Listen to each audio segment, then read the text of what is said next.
Hello guys, आज हम try करेंगे ये मुर्गा शॉप कंपनी का कोक का मिनी सायरन। दिखाते हैं आपको कैसा है। अनबॉक्सिंग करते हैं सबसे पहले इसकी। ऐसे छोटे सायरन निकलते हैं इसमें से, साथ में एक स्टैंड मिलता है। इसमें ये ऐसे लग के चलेगा। चलो आपको टेस्टिंग वीडियो इसकी दिखाते हैं कि कैसा चलता है। ऐसी 3 शेल है इसमें, दिखाते हैं आपको 1 बाय 1। चलिए दिखाते हैं आपको इसकी टेस्टिंग।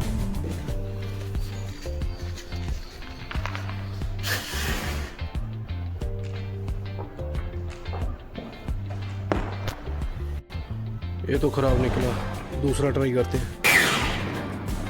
यार ये काफ़ी लेट चला, बहुत रिस्की है ये।